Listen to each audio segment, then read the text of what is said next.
Halo semuanya, selamat datang di channel yang tidak layak untuk dihina ini. Sebelum kita mulai, atur posisi santainya, seruput kopinya, dan mari kita berkhayal.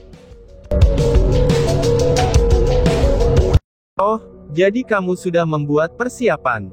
Tidak heran jika kamu menyuruh aku menggunakan semua yang aku bisa agar bisa meyakinkan saudara perempuan aku untuk datang ke sini bersamaku.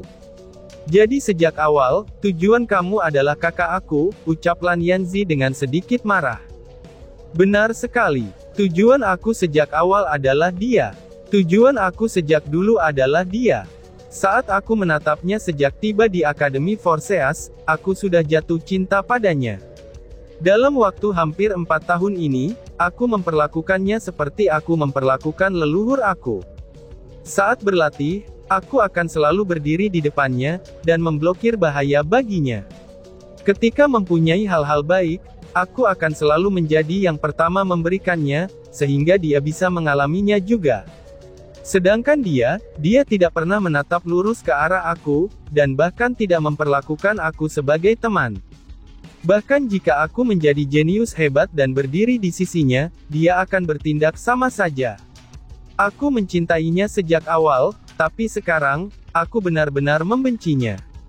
Aku tidak membutuhkannya untuk menyukai aku, namun yang aku inginkan adalah tubuhnya. Ucap Wang Long yang mulai marah, dan amarahnya juga luar biasa. Tidak, aku tidak dapat membantu kamu. Aku tidak dapat menyakiti saudara perempuan aku seperti ini, ucap Lan Yanzi. Ketika dia melihat Wang Long bertindak seperti itu, Lan Yanzi dengan tegas menggelengkan kepalanya. Apa katamu? Katakan sekali lagi, seru Wang Long. Ekspresi Wang Long langsung berubah, itu ketika dia mendengar Lan Yanzi menolaknya. Dua tatapan dingin segera keluar dari matanya. Aku bilang, aku tidak bisa membantumu menyakiti kakakku. Meskipun dia biasanya galak kepada aku, tapi bagaimanapun juga, dia adalah saudara perempuan aku. Maka dari itu, sebelum Lan Yanzi selesai berbicara, tangan Wang Long seketika saja mirip dengan cakar elang, itu saat ia dengan kuat mencengkeram lehernya. Lalu setelah, dia pun mengancam. Kamu berani menolak aku? Apakah kamu lupa, siapa yang memberi kamu sumber daya kultivasi ketika kakak kamu tidak mau? Apakah kamu juga lupa, siapa yang membantu kamu memperbaiki sumber daya itu ketika kakak kamu tidak mau? Jadi kamu tidak mau membantuku. Jika kamu tidak membantu aku akan mengambil 10 binatang afrodisiak sekarang, dan membuat mereka semua menodai kamu, dan kemudian aku sebarkan berita ini kepada semua orang di Forseas Academy. Ucap Wang Long. Pada saat itu wajah Lan Yanzi memerah, dan dia hampir kehabisan napas nih. Dia melambaikan tangannya dengan putus asa, dan memberitahukan Wang Long untuk melepaskannya. Katakan padaku, apakah kamu mau membantuku atau tidak? Wang Long melepaskan dan bertanya dengan ganas lagi. Batuk-batuk. Saat itu, Lan Yanzi pertama-tama mengeluarkan serangkaian batuk yang tajam. Tidak hanya ada rasa sakit di wajahnya, bahkan ada juga rasa takut. Dia akhirnya mengalami, bagaimana licik dan kejinya Wang Long ini. Dia menyesali keserakahannya karena keuntungan yang murah saat itu, dan juga karena kelicikan Wang Long ini. Tapi sekarang, dia tidak lagi memiliki jalan untuk kembali. Karena dia tahu, Wang Long jelas-jelas adalah tipe orang yang menghalalkan segala cara. Pada akhirnya, Lan Yanzi hanya bisa berkompromi. Aku akan membantumu, ucap Lan Yanzi. Hahaha, itu lebih baik. Wang Long langsung tertawa terbahak-bahak, itu ketika dia mendengar Lan Yanzi setuju. Dia segera menerkam tubuhnya lagi, dan mulai menjadi liar pada keindahan di bawahnya. Cih, iblis apa yang cabul, ucap Chu Feng dengan jijik. Meskipun ada formasi spiritual penyembunyian kedap suara, tapi Chu Feng bisa mendengar semuanya dengan jelas.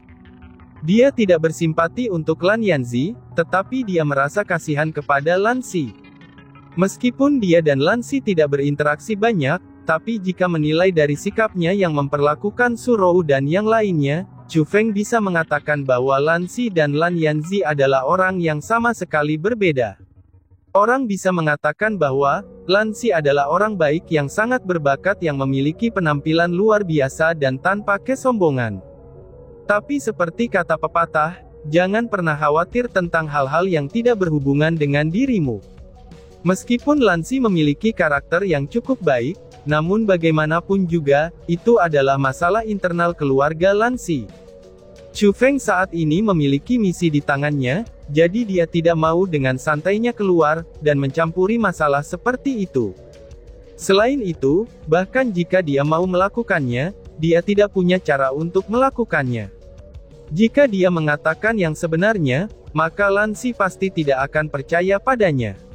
Dan sebagai gantinya, akan lebih mudah bagi Lan Yanzi untuk membalasnya. Jika dia mengikuti Lansi dan saudara perempuannya, kemudian keluar untuk menghentikan mereka ketika Lan Yanzi hendak menyakiti Lansi dan menuduh Lan Yanzi pada saat itu, maka dia akan membuang-buang waktunya. Chu Feng juga tidak tahu kapan Lan Yanzi akan bergerak. Dan yang lebih pentingnya lagi, Chu Feng tidak punya banyak waktu di tangannya. Jadi Chu Feng hanya melihat masalah ini sebagai drama, dan tidak mau mengganggunya. Dia pun berbalik, dan kemudian pergi. Setelah malam pencarian, panen yang Chu Feng dapatkan sudah cukup baik. Dia sudah menemukan 3 formasi aperture, tetapi hanya bisa membuka 1. Untuk mencegah Surou dan yang lainnya khawatir, Chu Feng harus kembali ke kota kuno Millennium, dan memberi tahu mereka bahwa dia tidak hanya baik-baik saja, dia bahkan kembali dengan hasil yang cukup baik. Dan bahkan di kedalaman hutan, tidak ada seorang pun yang bisa menyakitinya. Ketika Chu Feng kembali ke kota, dia melihat ada binatang fierce beast khusus. Binatang itu memiliki baju besi baja tebal di luar tubuhnya, tetapi di dalam baju besi itu adalah daging segar dan juga lembut. Saat berpikir kembali, karena Surou dan yang lainnya tidak melakukan apa-apa selain menunggu di dalam kota kuno, daripada makan makanan kering, ia akan memberi mereka bahan yang baik, dan membiarkan mereka memasak beberapa makanan lezat untuk diri mereka sendiri. Lagi pula, dia sekarang tahu bahwa Surou memiliki keahlian dalam hal memasak.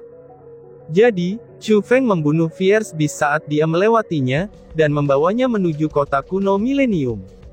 Ketika Chu Feng kembali, langit telah menyala dengan terang. Tapi sebelum memasuki kota kuno, dia melihat sosok yang anggun. Itu adalah Lansi. Dia duduk di puncak sebuah bangunan, dan dia melihatnya ke bawah dari atas langit. Setelah melihat Chu Feng, dia dengan ringan tersenyum. Dan setelah dengan sopan menganggukkan kepalanya, dia mengalihkan pandangannya ke kejauhan. Meskipun Lansi tampak tenang di permukaan, tapi jika dilihat dari tatapan lembutnya, Chu Feng masih bisa melihat kalau dia merasa agak khawatir. Chu Feng tahu apa yang dia khawatirkan. Dia benar-benar mengkhawatirkan adik perempuannya, yaitu Lan Yanzi.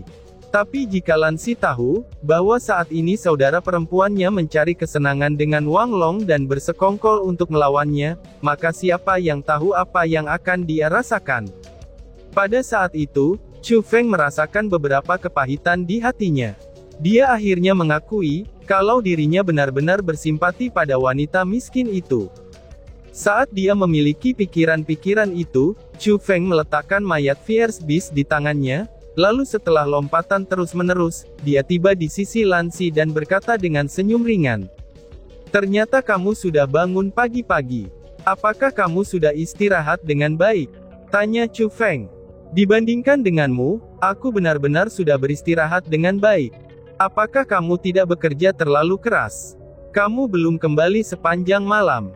Apakah kamu tidak takut bertemu dengan bahaya? Balas Lansi sambil tersenyum. Senyumnya itu sangat baik, dan juga tidak terlihat jahat. Tidak ada jejak rasa iri juga, dan seolah-olah dia memperlakukan teman secara normal dengan sedikit perhatian. Oh, berada di dunia ini, dimanapun atau kapanpun, tidak pernah ada bahaya bagi aku. Tapi aku biasanya adalah orang yang berhati-hati. Jika seseorang cukup berhati-hati, maka bahaya apapun dapat dihindari. Lansi, di hutan ini ada ancaman yang tak terhitung jumlahnya. Dan terkadang juga, mereka tidak terbatas pada obat bela diri saja, ataupun binatang fierce beast. Karena terkadang, bahaya itu juga bisa datang menjadi manusia. Sebagai saran saja, jadilah sepertiku, dan lebih berhati-hati lagi. Karena kadang-kadang juga, seseorang harus berjaga-jaga di sekitaran orang yang paling dekat dengan diri mereka sendiri, ucap Chu Feng. Setelah meninggalkan kata-kata itu, Chu Feng melompat dan kembali ke tanah. Membawa binatang ganas di tangannya, dia berjalan lebih dalam ke kota kuno. Hanya Lan Xi yang berdiri di tempatnya, itu saat dia menatap Chu Feng pergi. Beberapa kebingungan muncul di matanya, lalu dia melengkungkan bibirnya, dan mengalihkan pandangannya ke kejauhan sambil melihat dengan cermat. Setelah Chu Feng pergi, sudah jelas bahwa kekhawatiran yang lebih kuat telah muncul dari matanya.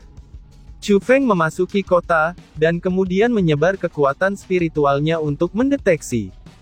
Dia menemukan secara berturut-turut Liu Zhenwei, Wang Yue dan yang lainnya, tetapi tidak mendeteksi Wang Long dan Lan Yanzi. Memang benar kalau mereka belum kembali sepanjang malam, dan Lan Xi seperti yang dia pikirkan, Lan Xi sedang menunggu Lan Yanzi. Akhirnya Chu Feng kembali ke tempat dia pergi, yaitu ke tempat area peristirahatan yang dipilihnya secara pribadi untuk Su Rou dan yang lainnya. Namun saat Chu Feng mendekat, dia secara tidak sengaja menemukan Jiang Wuxiang yang sedang memasak makanan di dalam plaza, yang berukuran kecil di luar istana. Apalagi aroma masakannya, itu tercium cukup enak juga. Kakak Chu Feng, kamu telah kembali. Bagaimana hasilnya? Tanya Jiang Wuxiang. Sebagai spiritualis dunia sendiri, Jiang Wuxiang segera merasakan kedatangan Chu Feng. Pada saat itu wajahnya penuh sukacita, dan dia dengan cepat berlari. Itu cukup bagus. Aku sudah kembali kali ini untuk memberitahu kamu semua, bahwa aku tidak akan kesulitan menghadapi apapun di dalam hutan. Maka dari itu, kalian tidak perlu khawatir tentang diriku. Ketika aku menyelesaikan hal-hal yang aku rencanakan, aku akan kembali ke sini dan membuka tempat ini. Saudara Wuxiang, kamu tidak perlu khawatir. Jika benar-benar ada bloodline kekaisaran di dalam kota kuno milenium, bahkan jika aku harus membalikkan semuanya hingga terbalik, aku akan menemukannya untuk kamu. Kata Chu Feng kepada Jiang Wuxiang sambil menepuk bahunya. Hahaha, kalau begitu, itu benar-benar hebat. Kakak Chu Feng, aku benar-benar tidak tahu bagaimana harus berterima kasih. Karena ini jelas-jelas masalah aku sendiri, namun aku malah menyuruh kamu berlari mencarikannya untukku, sementara aku hanya bisa tinggal di sini untuk menunggu, dan tidak melakukan apa-apa. Aku benar-benar merasa tidak enak, ucap Jiang Wuxiang, dan ada sedikit rasa malu di wajah Jiang Wuxiang. Kami adalah saudara, tidak perlu mengatakan hal-hal seperti ini. Balas Chu Feng sambil sekali lagi menepuk pundaknya, kemudian melihat aroma makanan yang semakin meningkat di kejauhan dan berkata, aku tidak pernah menyangka, kalau seorang pangeran besar sepertimu akan memiliki keterampilan memasak seperti itu, ucap Chu Feng. Hehehe, karena aku selalu pergi keluar untuk berpetualang sendiri sebelumnya, dan karena itulah aku tidak suka makan makanan kering. Karena hal itulah, aku secara tidak sengaja melatih diriku sendiri. Sebentar lagi kamu harus mencobanya. Mungkin masakan aku ini tidak sesempurna seperti milik kakak Su Rou, tapi masakan ini masih tidak buruk. Hehehe, kata Jiang Wuxiang sambil menggaruk kepalanya. Hahaha, ini sangat bagus. Aku akan memberikan hidangan untuk kamu, dan panggang ini juga. Ucap Chu Feng sambil menyerahkan Fierce Beast di tangannya kepada Jiang Wuxiang. Wah, ini adalah Fierce Beast yang jarang terlihat. Meskipun pelindung baja di luar tubuhnya sangat kuat, tapi daging di dalamnya manis dan enak. Jika dilihat-lihat, kakak Chu Feng juga seseorang yang sering berburu makanan ya. Ucap Jiang Wuxiang. Jiang Wuxiang segera menyadari, bahwa binatang ganas itu adalah makanan yang langka. Hehehe, aku hanya pandai makan, dan tidak bisa memasak. Balas Chu Feng sambil tertawa, lalu berjalan ke istana. Selain itu, Su Rou dan Su Mei tinggal di rumah yang sama. Su Mei saat ini masih terlihat tidur. Dia itu lucu, ramah, dan sangat cantik saat dia sedang tidur. Chu Feng benar-benar tidak tahan untuk membangunkan kecantikan kecil itu. Selain itu, Su Rou terlihat sudah bangun. Dia saat ini sedang mencuci mukanya. Pada saat itu, rambutnya yang panjang dan basah tersebar di bahunya. Tetesan air yang berkilauan dengan aroma unik dari Surowu, itu meluncur turun dari rambutnya. Mereka mendarat di kulitnya yang seperti batu giok salju, dan memberinya penampilan yang sangat menyihir. Chu Feng dengan hati-hati mendekatinya dari belakang, dan kemudian melingkarkan lengannya di pinggang Surowu yang lembut. Lalu dengan erat memeluk kecantikan itu di pelukannya. "Sud, jangan berisik. Little Mei belum bangun," kata Surowu dengan suara rendah. Tapi saat dia berbicara, dia berbalik sedikit dan dengan lembut menyandarkan kepalanya ke tubuh Chu Feng, itu saat dia dengan erat memeluk kekasihnya ini. Pada saat itu, Chu Feng tidak hanya bisa merasakan wajah Surowu di dalam pelukannya, dia juga bisa merasakan dua benda yang melimpah, bulat, dan juga lembut, yang menempel erat di dadanya. Merasa tak tertahankan, dia merasakan seluruh tubuhnya menjadi panas, dan tiang surhawinya yang ada di bawah juga langsung berdiri tegak. Jika bukan karena pertimbangan Su Mei yang masih tidur, serta makanan itu segera datang, dan karena tidak ada cukup waktu juga, Chu Feng benar-benar ingin segera mendorongnya ke bawah, dan menikmati keindahan yang luar biasa itu. Seolah-olah dia merasa sedang dicolek-colek oleh tiang surga Chu Feng. Surowu takut Chu Feng tidak akan bisa menahan diri lagi, sehingga dia cepat-cepat meninggalkan pelukan Chu Feng, sambil dengan apik tersenyum dan berkata, "Bagaimana panennya?" tanya Surowu. "Lebih baik dari yang diharapkan. Dalam 10 hari ini, dan aku seharusnya sudah bisa membuka formasi ini. Tapi setelah aku pergi hari ini, aku khawatir aku hanya bisa kembali setelah 5 hari, jawab Chu Feng. "Meskipun itu sepenuhnya masuk akal untuk memperjuangkan saudaramu, dan aku benar-benar tidak boleh mengatakan apa-apa. Sebagai kekasihmu, aku masih berharap kamu bisa menjaga diri sendiri. Karena dalam hatiku, hanya ada 2 orang yang paling penting dalam hidupku. Yang pertama adalah saudara perempuan aku, yang lainnya adalah kamu," kata Surowu. "Jangan khawatir, aku punya rencana sendiri. Terlepas dari seberapa besar badai itu terjadi, aku sudah bisa melihat semuanya. Hal-hal yang ada di sini tidak akan mengganggu aku. Selain itu, masalah saudara aku adalah masalah aku sendiri. Aku harus tetap maju meskipun itu lebih berbahaya," kata Chu Feng setelah tersenyum. "Kamu," seru Surowu. Melihat Chu Feng yang bertindak hingga sedemikian rupa, Surowu benar-benar tidak tahu harus berkata apa. Jadi, dia hanya bisa tersenyum manis, dan tidak lagi mengatakan apapun dengan bijaksana. Tapi dia masih merasakan sakit di hatinya, karena dia tahu Chu Feng pasti mengalami beberapa kesulitan di luar sana seorang diri. Kekuatannya saat ini tidak muncul begitu saja, dan kemarahannya muncul sedikit demi sedikit setelah memikirkan itu. Dan saat Chu Feng mengobrol dengan Surowu, Jiang Wuxiang juga mempercepat masakannya. Dia juga sangat teliti dengan itu, terutama dengan daging binatang buas yang dipanggangnya. Karena aromanya bisa tercium hingga sekitar beberapa meter. Biasanya Jiang Wuxiang tidak akan mengeraskan hatinya untuk membuat makanan, tetapi hari ini benar-benar berbeda. Sejak memasuki tempat ini dia merasakan kegembiraan, dan kegembiraan itu muncul dari lubuk hatinya. Dia bahkan tidak bisa tidur. Alasannya sudah jelas, itu karena bloodline kekaisaran. Selain itu, ada juga kesempatan untuk mendapatkannya.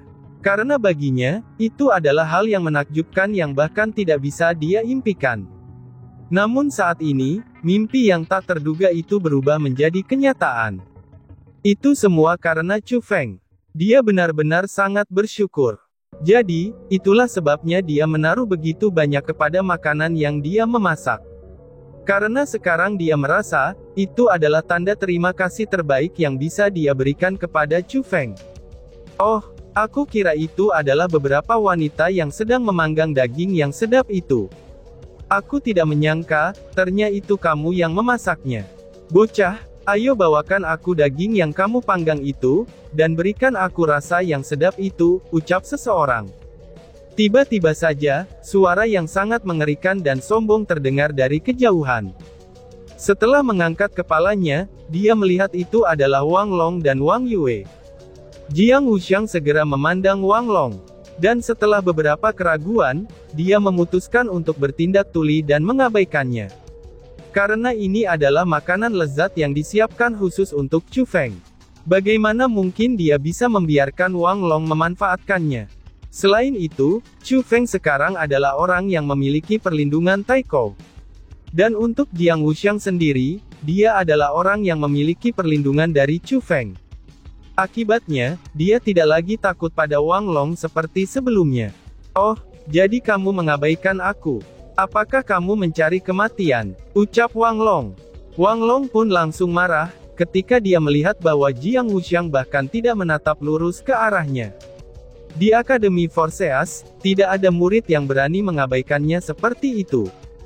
Tiba-tiba saja dia meletakkan kekuatan di telapak tangannya, lalu dia melemparkan serangannya, dan menghancurkan batu di sisi Jiang Wuxiang menjadi fragmen. Bang! Dia tidak menyerang Jiang Wuxiang secara langsung, karena dia sendiri juga takut.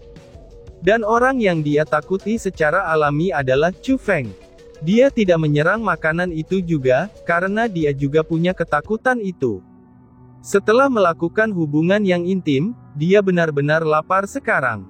Tepat di depan matanya, itu ada makanan yang begitu lezat, dan dia benar-benar ingin memakannya. Apa yang terjadi? Senior Wang Long, apa yang terjadi? Tanya orang-orang. Ledakan batu itu cukup menarik perhatian.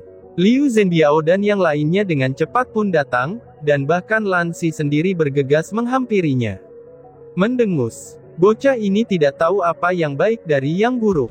Setelah melihat aku, bukan saja dia tidak datang dan memberikan penghormatannya.